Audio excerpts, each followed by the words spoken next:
I overheard my wife whisper to her mom, "Don't worry, after the baby comes, I'll divorce him, and we'll live off the alimony and child support." I didn't confront her, just quietly recorded everything and called my lawyer. What happened next, when I played that recording in court, I, 35 male, forgot my laptop at home like an idiot. Had a presentation that afternoon, needed it, turned the car around and headed back. My mother-in-law's car was in the driveway. Weird. She lived across the state and usually only visited on holidays or big occasions. Random Tuesday afternoon visit was definitely odd. Walked in through the front door, unlocked, which made sense if my mother-in-law was there. Heard voices coming from the kitchen, my wife and her mom, talking low. That particular whisper volume people use when they're discussing something they don't want overheard. Something made me stop in the hallway. Maybe the tone, maybe instinct. "Mom, I don't know. What if he fights me on it?" My wife's voice froze. "Sweetie, he won't. Trust me. Men never fight when there's a baby involved. And courts? They always side with mothers. Always. But the house is in both our names now. What if?" "Exactly. Both names. You get half automatically. Plus with his salary, you're looking at serious child support. And alimony? Girl, you'll be set for life." My heart literally stopped. My wife laughed. Actually laughed. "I just feel bad sometimes. You know, he's been so excited about the baby. Reading all those parenting books, building the nursery. Stop. Don't do that to yourself. You're doing what's smart, what's best for you and my grandchild. Besides, he's boring. You've said so yourself." "He is kind of boring." "Exactly. So here's the plan. Baby comes, you take a few months to establish yourself as primary caregiver. Then you file. We'll claim he was emotionally unavailable, worked too much, whatever sounds good. If any judge will side with you. And I can move back home with you? Already cleared out your old room. We'll convert the garage into a nursery. It's perfect. You get his money, I get my daughter and grandchild nearby. Everybody wins. Except him." Her mom actually laughed at that. "He'll be fine. Men always land on their feet. He'll probably find some other woman desperate enough to marry him and start over. Meanwhile, you're living your best life on his dime." Stood there in my own hallway, listening to my pregnant wife and her mother plan out how to destroy my life like they were discussing dinner plans. Some context. We'd been married for 3 years. My wife was 6 months pregnant. We'd been trying for a baby for almost 2 years before she got pregnant. I'd been at every doctor appointment. I'd painted the nursery myself, stayed up late assembling cribs and changing tables, reading those stupid baby name books even though we'd already picked names. This baby was my whole world, and apparently the entire thing was a setup. Backed out of the house as quietly as I'd entered. Got in my car, sat in a random parking lot for who knows how long trying to process what I'd just heard. Then something clicked. That cold, clear feeling you get when shock turns into strategy. Drove to an electronics store. Bought 3 voice-activated recording devices. The fancy kind that are tiny and can pick up conversations from across a room. Dropped like $400 total, worth every penny. Came home at my normal time that evening. All smiles. My wife showed me some baby clothes her mom had brought. I oohed and ahed and felt like I was gonna throw up. That night, after my wife went to bed, I planted the recorders. One in the kitchen, inside a decorative ceramic jar we kept on the counter. One in the living room, tucked behind some books on the shelf. One in our bedroom in my nightstand, kept the drawer cracked just enough. Called in sick to work the next morning. Told my wife I had food poisoning and needed to sleep. She bought it. I waited until she thought I was asleep, then snuck out to my car parked down the street. The recorders had live feed to an app on my phone. Her mom came over within an hour of me falling asleep. They talked for hours. Got everything. The whole plan laid out in excruciating detail. How my wife had stopped taking birth control over a year ago without telling me. How her mom had convinced her that a baby was her golden ticket. How they'd already consulted with a divorce attorney to map out the best strategy for maximum payout. They talked about me like I was an ATM with legs. He makes what? $130,000. With the child support calculator, you're looking at minimum $1,800 a month. But honestly, you could probably get $2,000 if you push. Plus alimony. He's been the sole earner, so that's another $3,000, maybe $4,000 monthly. You're set. My wife actually giggled. That's more than I ever made working. Exactly. Why work when you can just collect? What if he remarries? Doesn't matter. Child support still comes out of his check. And you get alimony until you remarry, so just don't remarry. Live your life, date whoever, just don't make it official. They literally high-fived. I heard it through my phone speaker. Felt sick. Over the next few days, I recorded everything. Hours and hours of conversations. My mother-in-law came over daily now. They talked about furniture they'd buy for my mother-in-law's house, trips they'd take, how they'd spend my money. Also started documenting finances. Pulled every bank statement from our entire marriage. I'd been the sole earner the whole time. She'd worked part-time at some boutique making maybe $20,000 a year before quitting when she got pregnant. Then I noticed something weird in our credit card statements. Charges I didn't recognize. Looked deeper. She'd applied for credit cards in both our names, without telling me, and maxed them out. $15,000 in debt I didn't know about, baby furniture we'd supposedly saved up for, maternity clothes from expensive boutiques, spa days, all of it on secret credit cards. Screenshot everything. Then I called my buddy from college. He's a family law attorney. Dude, I need to meet you, like today. This stays between us. Met him at his office after hours. Played him some of the recordings. He listened with his jaw literally hanging open. Holy, yeah. Okay, first question. And I know this is gonna sound bad, but we need to know. Is that baby yours? That hadn't even occurred to me. The look on my face must have said it all. We need a paternity test. She's still pregnant. Non-invasive prenatal paternity test. Blood draw from her, DNA from you. Can be done after 9 weeks. She's 6 months, easy. She'll never agree to it. She won't have to. We'll make it part of discovery once we file. He pulled out a legal pad. But here's what we're doing first. You're going to keep recording, document everything, and don't change your behavior at all. Act normal. For how long? As long as it takes to build an airtight case. Keeping up the act was harder than I thought. Going to prenatal appointments knowing the whole thing was fake. Smiling when she talked about baby names, pretending to be excited.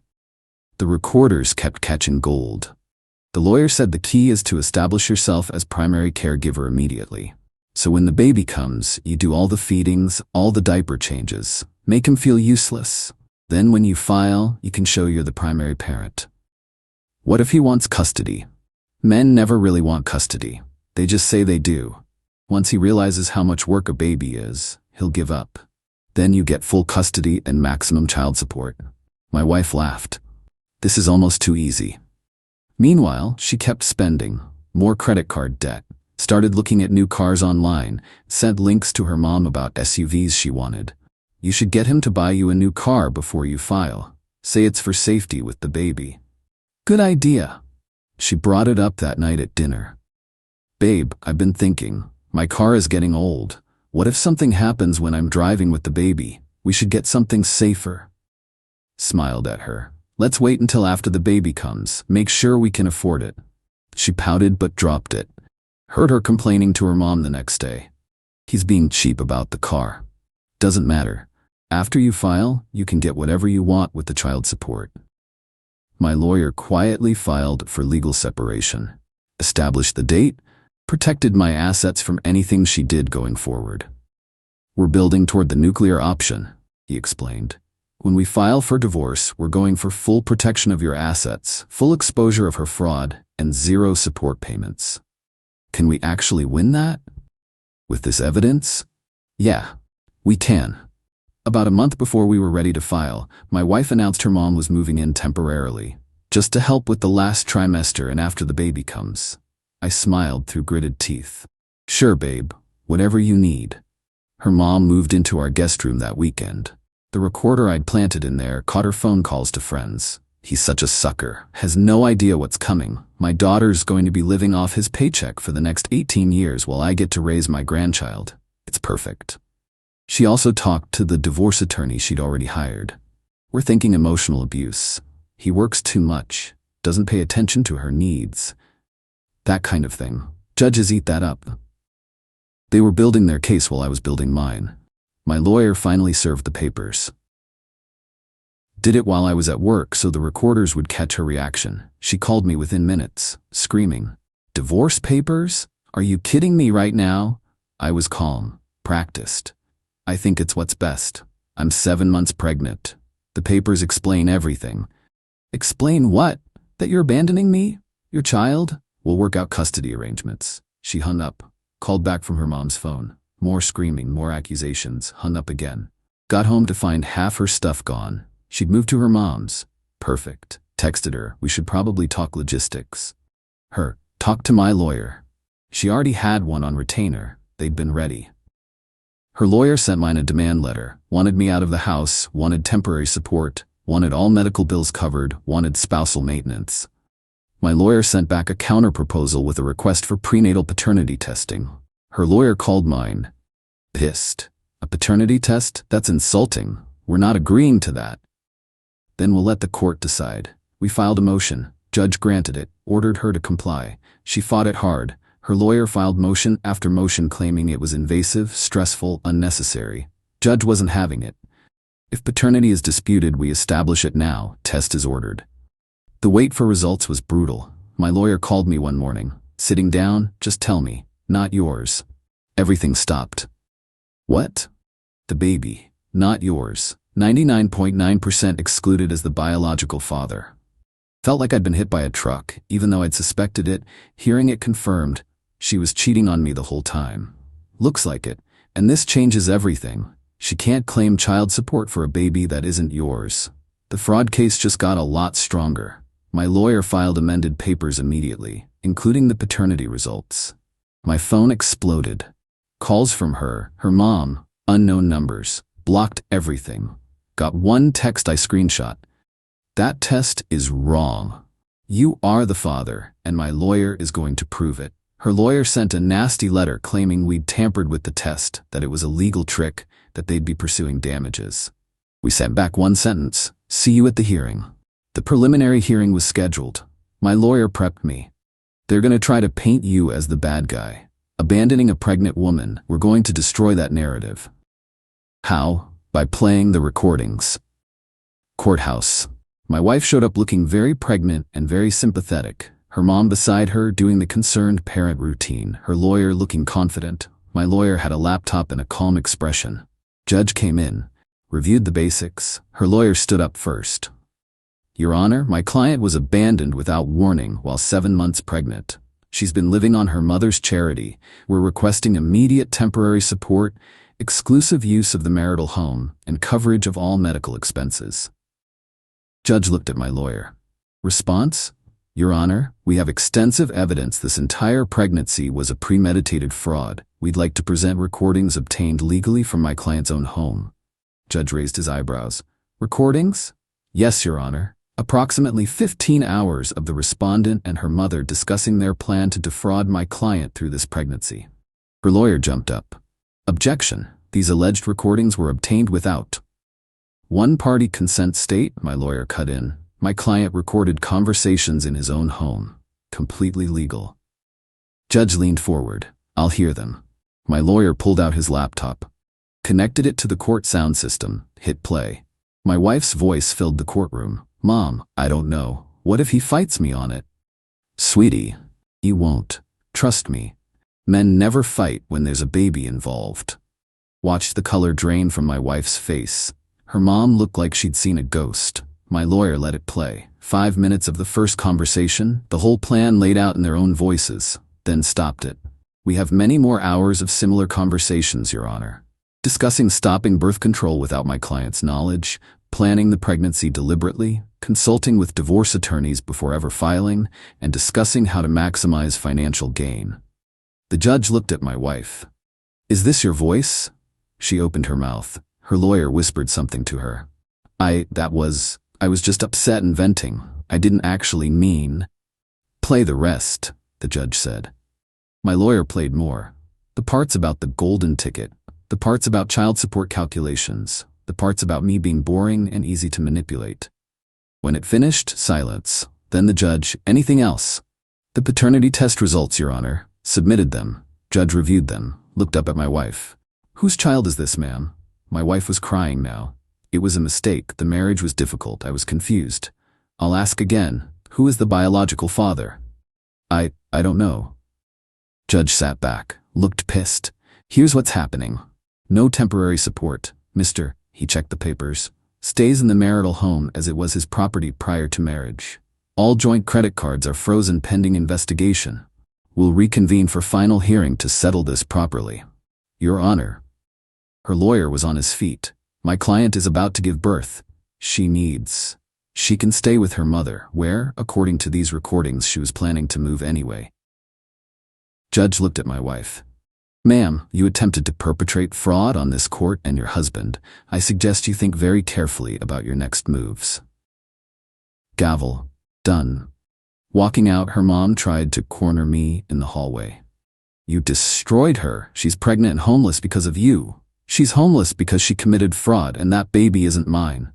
You're disgusting. What kind of man? The kind who doesn't appreciate being lied to for money. Have a good one. Her face went purple. Security was watching, so she couldn't do much except sputter. The aftermath was messy. Phone calls from everyone. Her family calling me horrible names. My family shocked when they heard the truth. Social media blew up with her version.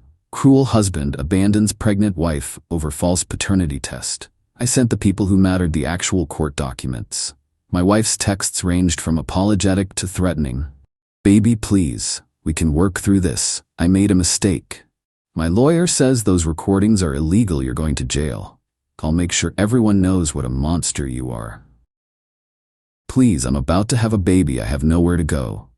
Forwarded everything to my lawyer. Her mom sent me a handwritten letter. Some nonsense about family and how I'd corrupted her pure daughter with my suspicious nature. Like I'd somehow made her plan this fraud.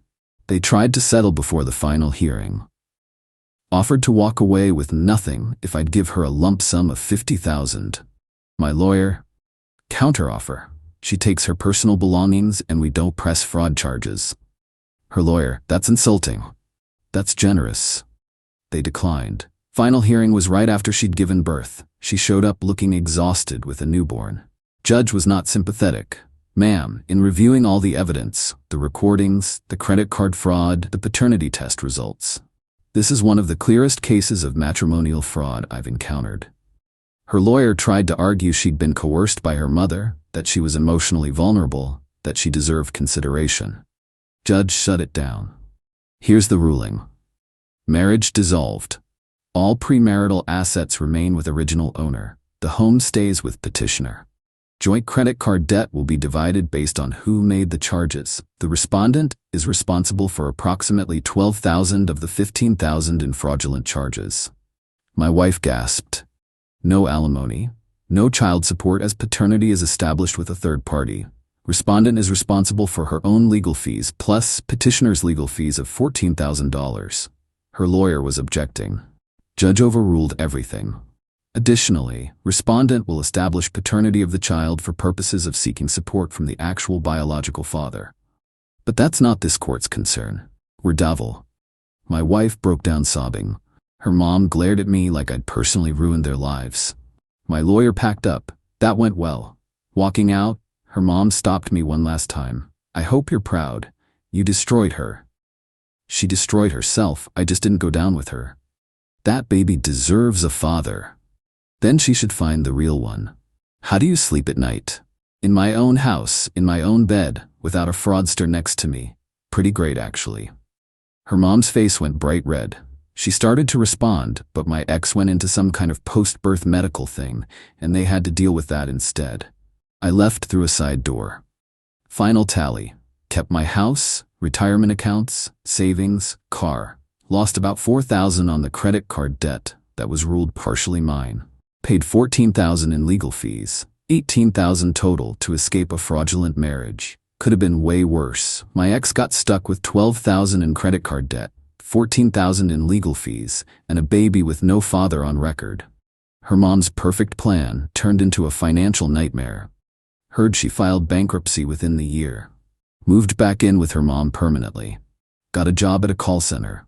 Her mom helps with the baby but apparently resents it. They fight constantly according to mutual friends. The boutique wouldn't rehire her. Small town, word got around about what she'd done. She tried suing me for emotional distress once. Her lawyer dropped her when he reviewed the case files. Therapy helped me process everything.